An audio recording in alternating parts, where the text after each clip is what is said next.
What do you think the likelihood is that we're going to see U.S. boots on the ground? Zero. Zero. I mean, you might see some special operations troops mill around the neighborhood. That's eminently possible. Although I think we're a little concerned about getting them out once we put them in. But no, I just don't see any evidence for it. You've got an army that's simply too small. It's a fraction of what it was formerly in the 1990s. The Marines, again, they don't have enough men to make a dent. You would probably need somewhere in the neighborhood of at least 500,000 troops. And remember that a lot of those are going to have to be part of the sustainment, the support. Then even more important, we're not really organized or trained to deal with the threat, because the threat we'd face would be very similar to what the Russians have faced and ultimately mastered in Ukraine. We're not accustomed to dealing with thousands of drones or unmanned aerial vehicles of all different types and sizes converging to attack us, and we've never had to deal with these precision-guided ballistic missiles and cruise missiles. So now I think it's almost zero. Imagine you're trying to bring in ground troops and someone finds out, the Iranians will find out through satellite-based intelligence and their various operatives and their supporters in Moscow and Beijing that we're going to try and concentrate forces somewhere. It doesn't matter where you put them. Say they're going to try and come in through Haifa, although that port's in bad shape now. And then you've got to move them through Israel across Syria to get into northern Iran. Or you're going to try and penetrate the Straits of Hormuz and land at Bandar Abbas. I mean, it's all ridiculous nonsense. The missiles alone would destroy you, along with all of the unmanned systems. So I can't imagine that happening. I'm seeing reports out of Israel that Israel wants boots on the ground, but they can't get any generals to lead it because their assessment probably matches yours, that it's a suicide mission. Can you respond to what we've been through collectively over the last week, from this is a short military operation to 4 to 5 days to 2 to 3 weeks, then it was 4 to 5 weeks, now we're here in September. That doesn't bode very well for a successful mission that we thought would take a weekend, and now that's 7 months. So what do you make of this moving target and what it says about the status of the war that we can't see because of propaganda filters? Well, I'm seeing some real indicators of success for us. So much success that President Trump is summoning the aerospace industry heads to meet with him in the White House, presumably to tell them our missiles and munitions have done a great job, right? Right. High five. We're done. Yeah. You guys have done such an amazing job. No, not that we've spent over, $1 trillion and we're out of Tomahawk missiles and we don't have Patriot systems. Like, that's really what that meeting's about, right? Well, I would think so, about a number of things, but it's not an indicator of imminent success or that we're on the threshold of victory. This other business, the Israelis just announced the mobilization of 100,000 reservists. I'm hearing that a lot of those reservists are not going to show up, and they've got to man the force that they're trying to ship into Lebanon, where they're meeting, again, resistance despite enormous bombing. I just don't see the evidence for success. And moreover, now I'm hearing from people who are saying, oh, you don't understand, Doug. The Iranians are running out of ballistic missiles. They're running out of cruise missiles. Why? Why do you say that? Well, they haven't fired as many over the last 2 days as they did at the beginning. I said, well, obviously, they have to have targets. What have they got left to shoot at? They've already destroyed all of our bases. They've done enormous damage to the infrastructure, command and control radars, Patriot batteries, THAAD batteries, you name it. Oh, no, you don't understand. They're running out. As soon as somebody tells me the enemy's running out and that's the reason, I tend to remember Ukraine. Oh, the Russians are running out of ammunition. They're running out of missiles. Oh, the Russians are losing. The Iranians are winning. I don't believe anything, frankly. I want to look at a different indicator. And the indicator right now, it comes in the form of insurance premiums for shipping. They have risen by 640%. Just think about that. We don't have to shut down the Straits of Hormuz right now. In other words, it doesn't have to be blocked if you're an Iranian. All you have to do is make sure that the risk that insurers have to take is too high.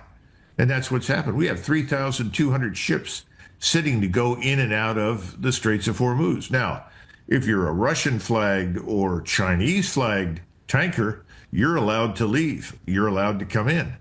But if you're anybody else, you're going to be stopped. And right now, nobody wants to insure the ships. So these effects are profound. Higher oil and refined product risk premium, higher freight and war risk insurance, tighter financial conditions. And if ships and premiums stay high, Iran is achieving a strategic effect without having to win tactically. So what do you need to keep this going? More drones? Sure, some more drones, occasional missiles. And who is going to invade you? Oh, I forgot the Kurds, right? Only now we've discovered there is no Kurdish army preparing to invade. We're trying to stand one up, but the Kurds aren't that stupid. They've been down this road before with us, and we betrayed them. So, I just don't know what the outlook is, except to say I agree. This could go on for many, many more weeks. I love when people would say to you, Colonel, a colonel who led men into battle, for crying out loud, and who has sources, deep sources within the United States military, more than any of us sitting here. Is there a way that we could actually beat Iran, short of a nuclear weapon? Well, I think the bar is very low for Iran. All Iran has to do to be victorious, if you will, is survive. That's it. That's all they have to do. Continue to lob missiles, continue to launch drones, strike back if we come close to the country in whatever way they can. They've managed to maintain command and control. They've dispersed their forces. Those forces are surviving. They seem to have a very large supply of missiles and drones, contrary to what anybody may think.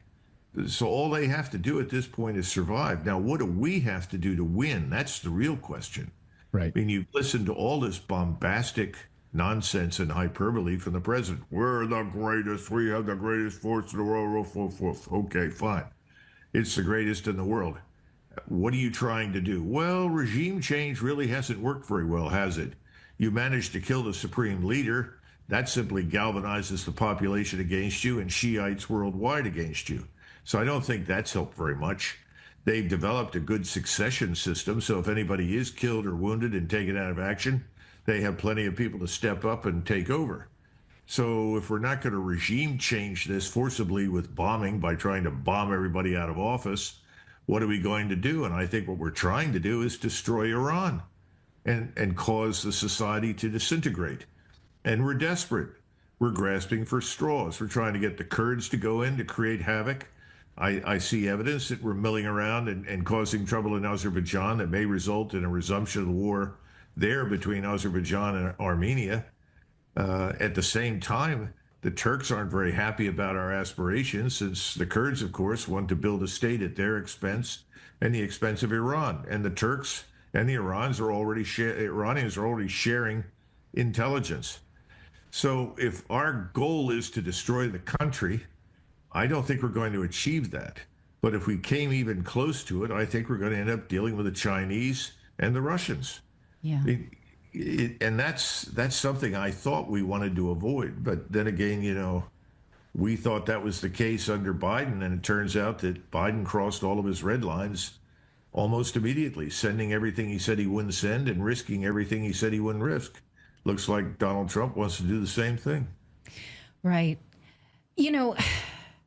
There is an option for President Trump to save face and say, look, we got the Ayatollah and we got a lot of bad guys. We're pretty happy. We're walking out of here. The problem is that it doesn't seem to be Donald Trump in the driver's seat. It seems to be President or Prime Minister Netanyahu, that it's Israel's will that we are bending towards. So if we walked away now, we probably would be led like a dog right back here until I don't know what. So it has to be disastrous.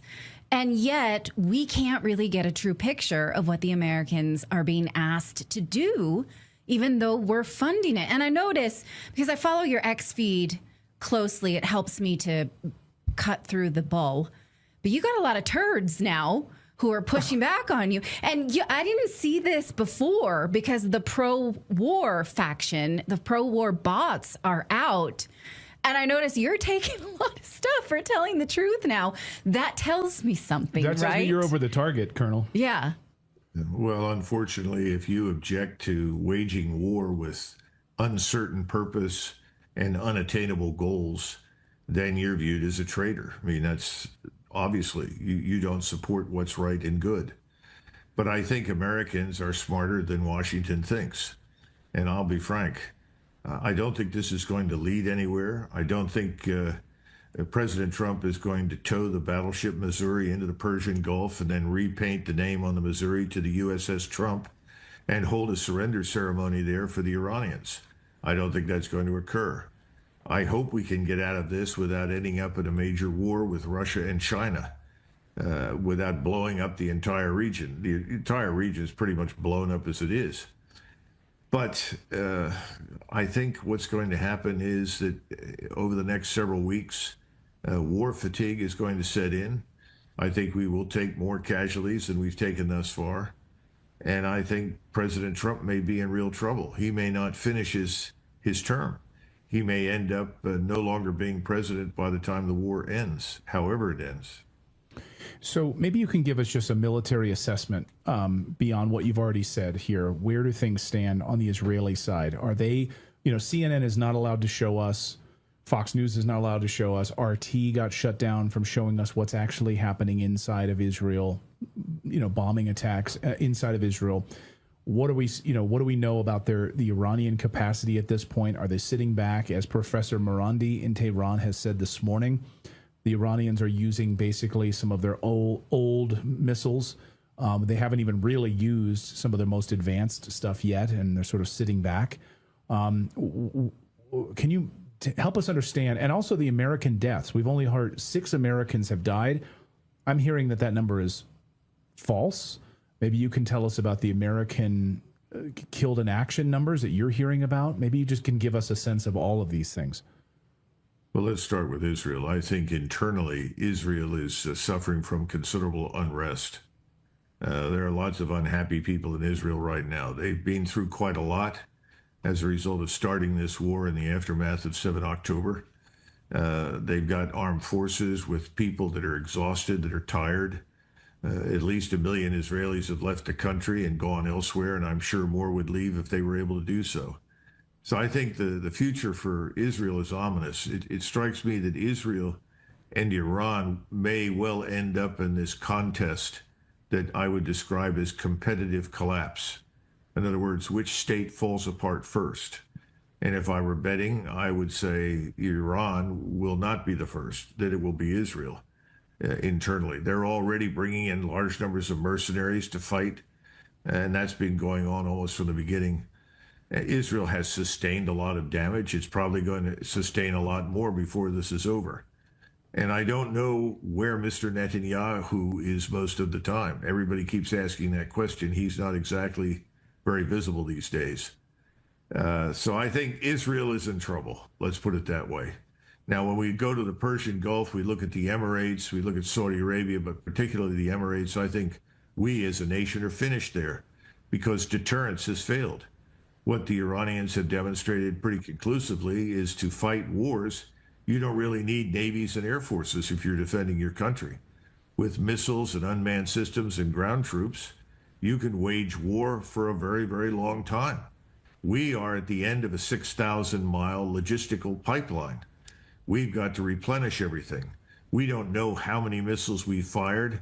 We're not sure about how many enemy missiles we've intercepted. And when you're in that kind of position, when in doubt, you tend to make things up. I think we're making a lot up, saying that we're doing a lot better than we are. But it's impossible to know with any precision. But the point is, you can bomb lots of people in Iran over a long period of time, but you're not going to bring down that nation, and you're not going to bomb its current government out of existence. So when you look at the map, I tend to rely more heavily on Rebar. I find that most of their data is pretty good. And as I look at the charts right now, I'd say the Iranians are continuing to do quite well. And I don't think that we are pounding them into the dust or pulverizing them out of existence. And I think that's one of the reasons that we're going to send more troops and more firepower there. We've got three carrier battle groups that we can surge. And over the next 2 weeks, I think they're going to get them ready and bring them over so they can replace the two carrier battle groups that are there now.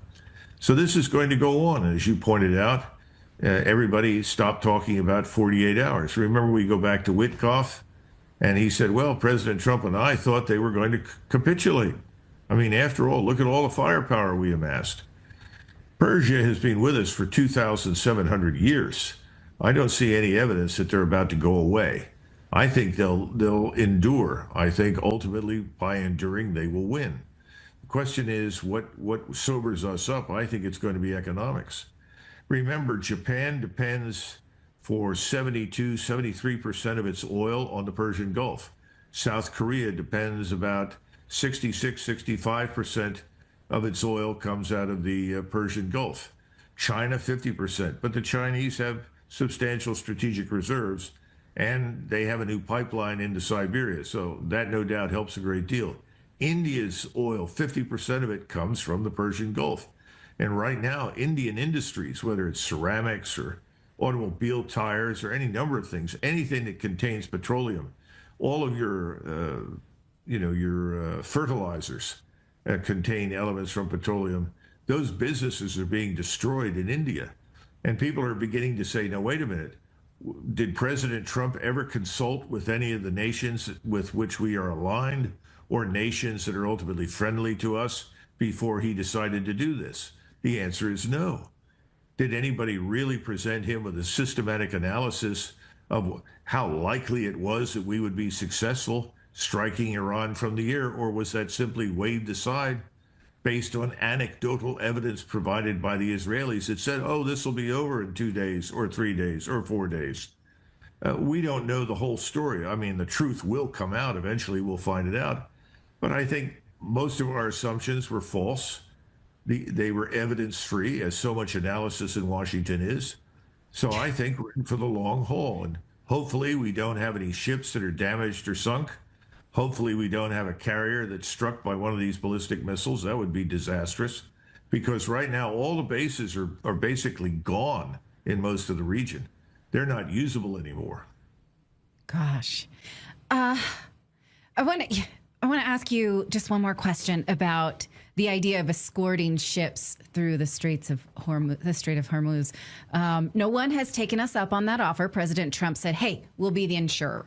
The U.S. taxpayer will do that. I mean, now that insurance rates have skyrocketed, right, as you pointed out. So the government is saying, okay, we'll do it. That puts U.S. taxpayers on the hook. And I assume they would pay for, replacement costs, death tolls. I don't know exactly what that means. You and Colonel Davis both kind of freaked out about that, because you're like, you really want to sail near Iran? You really want to do that? And no one has. Why? Who would do that? Who would sail towards a country escorted by the country that's bombing that country? So it doesn't seem like, it just seems like bluster, right? Is that what you think? Well, I don't know, because I think that President Trump frequently is a victim of what we call ready, shoot, aim. Oh. He says things, and then subsequently somebody tells him it's not possible, it won't work, or it's untrue. Then he just sort of waves it off. But this time, I don't think he can wave off some of these remarks. I can't imagine any admiral in the United States Navy urging us or President Trump to send Navy combatants into the Persian Gulf right now. They'd be sitting ducks. That's the easiest thing in the world to hit and sink. So I think the idea is crazy. Note that the carrier battle groups, particularly the USS Abraham Lincoln Group, has moved as far away as they possibly could without completely sacrificing their ability to contribute to the air campaign. Because remember, you've got most of these fighters are about a 300-mile range. That means they've got to fly out 150 miles and back 150 miles. And you're a long way from Iran if you're 400, 500, 600 miles south of the Persian Gulf. That means that you've got a lot of refueling going on. All of these things cost us logistically. So I just don't see it working. I don't see it happening. I think what you'll end up doing maybe is conducting a kind of naval blockade. but that's going to get you into trouble with everybody. You know, right now, what we see is a pattern of missile volleys and drones based on a specific group of targets that are provided largely as a result of Chinese intelligence, surveillance, and reconnaissance. And the satellite-based intelligence is also providing the battle damage assessment. And so this is a very carefully orchestrated campaign on the part of the Iranians. These people are not amateurs. So we on the other hand, you know, seem to be stumbling. You know, it reminds me of Lloyd George, who said it at the beginning of World War I, if the politicians stumbled into the war, the generals have certainly stumbled through it. And I think that's what we did. We stumbled into this behind the Israelis that hooked us in. And we're trying to make the best of it. I'm sure the generals in the Air Force, the admirals in the Navy are doing everything they can. But this is tough. And in today's attack, you know, the Iranians used one of their Khorramshahr ballistic missiles with submunitions. They've done horrific damage to Ben Gurion Airport, put it out of business. This was because, obviously, the Israelis attacked the airport in Tehran. These people aren't finished. They're a long, long, long way from being finished. I think they're going to be standing when Israel's in ruins. And that's the problem, because when do the Israelis finally step up and say, enough is enough? We're going to use a nuclear weapon and put Iran out of business. That's really what I worry most about. I've been hearing from sources pointing out that there are a number of IDF soldiers who've been overheard discussing this. Use a nuclear weapon. Just use a nuclear weapon and take out Iran. So I wouldn't be surprised by that. Doug, I'll get you out on here on this, which is this idea. We've been hearing from the Iranian side that they've hit our aircraft carriers. They've hit our aircraft carriers. They've hit some of our Navy ships. Is that propaganda from the Iranian side? What are you hearing from military sources? We can't seem to get any data as to whether or not any of our ships have been hit. You know, I do have some friends in the Navy, and I'm told that at least one of the DDGs was hit, and they did have a fire on board. But the rest of it, no. And, you know, the other thing is nobody wants to confirm success because they're afraid that they're going to tell the Iranians that they've hit the right target. But the truth is that you can't really conceal the effects because they're going to be picked up on satellite intelligence anyway. But historically, just remember, we always slow roll casualties. We slow roll losses, or we simply lie.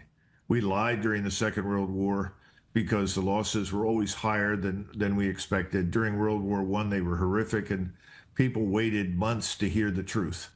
So I just don't think that much of what we are hearing is truthful from our side. And I don't know that the Iranians are telling us everything either, because if you think you got close to a carrier, maybe you say, well, we got close, so tell them we nicked the carrier or something. Who knows? I don't know. Yeah. But I don't think we can depend on much integrity in war. What did Napoleon say? The first casualty in war is the truth. Right. He was right. Absolutely. Colonel Douglas Macgregor, great to see you as always. Thank you so much. Where can people read your new Substack piece that you just published? What is the name of your Substack? Well, I think it's something like Macgregor Warrior. But, you know, you stick my name in there, you'll find it. You'll get there. Yeah, fantastic. And, you know, I also have Macgregor TV, but I'm shadow banned, so nobody ever finds it anymore. Well, go looking, folks. Raise the algorithm. That's what people say about our show. They're like, we can't ever find you. We don't get notifications. We subscribe. You don't show up on our homepage. You get shadow banned. So they don't want the truth out there. Colonel, Truth great to is see you. seldom popular. Yeah.